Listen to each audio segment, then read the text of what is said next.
Dear students, in this video we can see more concepts that are related to graph theory. First we will see how to represent a graph. There are three methods for representing a graph. They are adjacency list, adjacency matrix and incidence matrix. First type of representation is adjacency list representation. In this representation scheme, we will be using a two-column table to represent a graph. The first column lists all the vertices present in the graph. In the other column, we have to list all the vertices adjacent to each of the vertices of the graph. In the case of a directed graph, to show adjacency list of the directed graph, the first column we have to list all the vertices which are given in the graph, and in the second column we have to list all the vertices that are the terminal vertices of the edges starting at each vertex of the graph.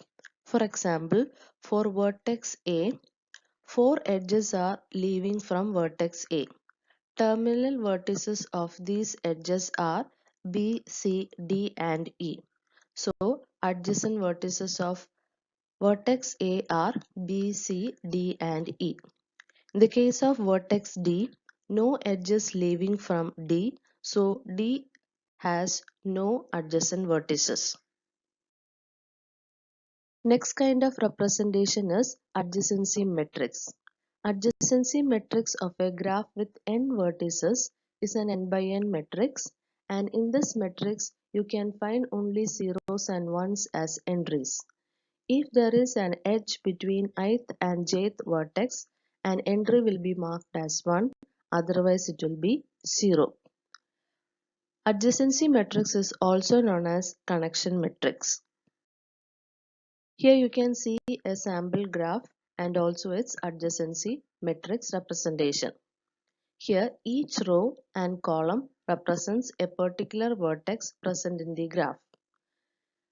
We can see the first row and consider the entries in that row. There you can see some zeros and ones. Whenever there is an edge between a pair of vertices, entry will be 1, otherwise it will be 0. For vertex V1, it is having an edge to V2, V6 and V5. So, under V2, V5 and V6 we are putting a 1 and all other entries are 0. Like that you can mark zeros and ones for other vertices in the graph. Then we will be getting adjacency matrix representation of the graph. Next type of representation available for graphs is incidence matrix. Let G be a graph with n vertices and e edges. Then its incidence matrix will be an n by e matrix, where n rows corresponds to n vertices and e columns corresponds to e edges. Here also we can find only zeros and ones in matrix entries. If jth edge is incident on ith vertex, Aij will be marked as 1, otherwise it will be marked as 0. Such a matrix is also called vertex edge incidence matrix. Here we can see an example. In the given graph, different rows represents different vertices of the graph and columns represents edges of the graph. Look at vertex V1. Edges meeting at vertex V1 are F and D. So, under the column of D and F, 1 is marked and other entries are 0. Like that, we can mark zeros and ones for other vertices. Now we can see some properties of incidence matrix. Since every edge is meeting on exactly 2 vertices, each column will be having exactly 2 ones. The number of ones in each row determines degree of the vertex. A row with all zeros represents an isolated vertex. Parallel edges in a graph will be producing identical columns in the incidence matrix. You can check these properties by looking at the adjacency matrix representation of the given graph. Next, we can see some important concepts that are related to graph theory. First one is walk. An alternate sequence of vertices and edges beginning and ending with vertices such that each edge is incident with the vertices preceding and following it is called a walk. Here an example is given. Example for a walk is given. The dark line represents a walk. For example, V1 AV2, BV3, CV3, DV4, EV2, FV5 is a walk. You can form a simple walk by taking minimum number of edges and vertices. For example, V1A, V2B, V3 is an example for another walk. Anyway, a walk is an alternate sequence of vertices and edges. That is, a walk is written by taking an alternate arrangement of vertices and edges, and for any edge the vertices which are immediately preceding it and following it will be the end vertices. Vertices with which a walk begins and ends is called its terminal vertices. The length of the walk is the number of edges in the walk. A walk in which terminal vertices are same is called a closed walk. Now consider this particular example. This is an example for a walk. Here V1 and V3 are called terminal vertices. A, B, C are the edges included in this particular walk. So length of the walk is equal to 3 because we are having 3 edges present in this walk. This is not a closed walk because it starts and ends with the different vertices. So this is an open walk. Next we can see what is a path. If no vertex of the walk appears more than once, then the walk is called a path. V1, AV2, BV3, DV4 is a path because no vertex is repeating in this particular walk. So it is called a path. Number of edges in the path is called length of the path. Path is marked using dark lines in this particular graph. A circuit is a walk which starts and ends at the same vertex. No repetition of edges will be there in a circuit. Every vertex in a circuit is of degree 2. For example, V2, BV3, DV4, EV2 is an example for a circuit. Now, a circuit that does not contain any repetition of vertices except the starting and ending vertex is called a cycle.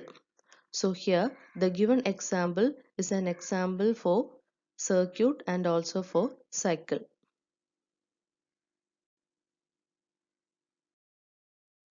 Here cycles with 3 vertices, 4 vertices and 5 and 6 vertices are given.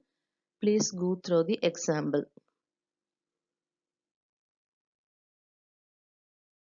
Wheels. When an additional vertex is added to the cycle Cn for n greater than or equal to 3 and connect this new vertex to each of the n vertices in Cn by new edges, then we will get a wheel. So wheel W3, W4, W5 and W6 are shown here. To get W3, what we are doing is to C3 we are adding one extra vertex and that new vertex is connected with all the existing vertices. To get W4 we are adding a new vertex to Cn, cycle of 4 vertices. To get W5, extra vertex is added to cycle of 5 vertices. Like that we can get W6 also. Let G be a graph with V vertices and E edges. The incoming or in degree of V is the number of edges in G that are incident into V and is denoted by ID of V. That means incoming degree of a vertex is number of edges meeting at that particular vertex. The out degree or outgoing degree of a vertex V is the number of edges in G that are incident from V and is denoted by OD of V. That means out degree of a vertex is determined by counting number of edges that are leaving from V. If the directed graph has one or more loops, then each loop at given vertex V will be contributing a count of 1 to each of in degree of V and out degree of V. Now we can see how to find in degree and out degree of a graph with the help of an example. We can count in degree and out degree of each vertex present in this graph. For vertex A, in degree is A as only one edge is coming to vertex A. Its out degree is 2 as two edges are leaving from vertex A. They are AB and AD. In the case of vertex B, its in degree is 4 as 4 edges are coming to B.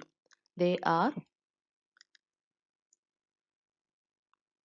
CB, AB, then DB and self loop, that is starting from B and ending at B. Out degree of vertex B is 2 as two edges are leaving from B. They are the self loop and edge to D, BD. Similarly, we can find in degree of vertex D and vertex C. The case of C, out degree is 0, out degree is 2 and in degree is 0 because no edges are coming to C, in degree is 0. Subgraphs is an important concept in graph theory. Normally, small g is used for denoting subgraphs and given graph will be represented using capital G. All the vertices and all edges of a subgraph will be present in the given graph and each edge of the subgraph will be having same end vertices as in the given graph. Subgraph concept can be compared to subset concept in graph theory. Every graph is its own subgraph. A single vertex in a graph G is a subgraph of G. That means by taking a single graph of a single vertex of a given graph, we can form a subgraph. A single edge in G together with its end vertices is also called a subgraph of G. Here two figures are given. Figure B represents a subgraph of the graph present in figure A. Here we can check that V2, V4, V5 are vertices present in figure A and E2 and E7 are two edges present in figure A and their end vertices are the same in both the graphs. So figure B is a subgraph of figure A.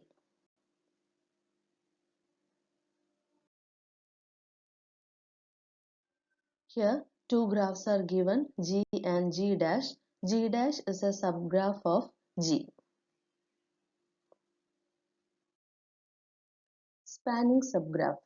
Given a directed or undirected graph, let G1 is equal to V1 and E1 be a subgraph of G. Then vertices in V1 will be equal to V. Then G1 is called spanning subgraph. That means spanning subgraph means a subgraph of the given graph which contains all the vertices of the given graph. A spanning subgraph is a subgraph that contains all the vertices of the original graph. Here, in the left hand side, you can see two graphs, and in the right hand side, you can see their spanning subgraphs. So, the specialty of this spanning subgraph is it contains all the vertices of the given graph. In the case of first example, A, B, C, D, E are the vertices present in the given graph. All these vertices are present in the spanning subgraph, but it does not include all the edges. In the second example, 5 vertices are present in the original graph. All these 5 vertices are present in the spanning subgraph also, but all edges cannot be found. Bipartite graph. A graph G is called bipartite if its vertex set V can be divided into two disjoint subsets V1 and V2 such that every edge in G joins a vertex in V1 with a vertex in V2. Here you can see some examples for bipartite graphs. Here, by taking all the vertices in the upper part of the graph, we can form one vertex set, and all the vertices in the lower part of the graph can form another vertex set. And if you take any edge, you can see that its one end vertex will belong to the first set of vertices, and the second end vertex will belong to the second set of vertices. This is true in the case of all these graphs. So these are examples for bipartite graphs. Here two graphs are given. They are named as G and H. Their vertices are also marked as A, B, C, D, E, F, G. Now we have to check whether graph G and H are bipartite. Draw these diagrams in your notebook and check whether they are bipartite. Whether these vertices can be split into two sets such that if you take any edge, its one end vertex should belong to one set and other end vertex should belong to another vertex set. That is the thing that we have to check. If we can split the vertices as two different sets, then it is bipartite, otherwise it is not bipartite. Next is regular graph. A graph in which all the vertices are of equal degree is called a regular graph. Here you can see that in the first graph all the vertices are of degree 2. In the second graph all vertices are of degree 3. And the third graph all vertices are of degree 4. So these are regular graphs. Degree of a vertex is equal to k for all the vertices V, then the graph is called k-regular. Here we are given an example of three regular bipartite graph. It is a bipartite graph because vertices can be split into two sets. And it is three regular because all the vertices are having degree 3. A three regular bipartite graph is denoted as K33. This is an example for a four regular graph. All the vertices are having degree 4. Now we can see what is meant by a connected graph and disconnected graph. An undirected graph G is said to be connected if there is at least one path between every pair of vertices in G. Otherwise, G is disconnected. A disconnected graph contains two or more connected graphs. Each of these connected subgraphs is called a component. In figure A, we are having a connected graph, and in figure B, we are having a disconnected graph. Because if we are considering vertex V2 and V6 present in graph, second graph, there is no edge to connect them. So second graph is a disconnected graph and it is having two components. Connectedness in a directed graph. A directed graph is strongly connected if there is a path from A to B and from B to A whenever A and B are vertices in the graph. If you check that in any pair of vertices in this graph, there is a path from A to B and B to A, where A and B can be any vertex. Now we can see what is a weakly connected graph. If we are considering the vertices A and B, there is a path from B to A, but we cannot find a path from A to B. So this is a weakly connected graph. Multigraph. A graph which is permitted to have multiple edges or parallel edges between a pair of vertices is called a multigraph. Multiplicity of a graph means the number of edges that are present within a pair of vertices. For this particular graph, we can see multiplicity of different edges. Multiplicity of edge AB is equal to 3 as there are 3 parallel edges between the vertices A and B. Multiplicity of BC and edge DE is equal to 2 and multiplicity of edge ED is equal to 1. Please try the following questions. Two graphs are given here. You have to find number of odd degree and even degree of vertices in both the graph.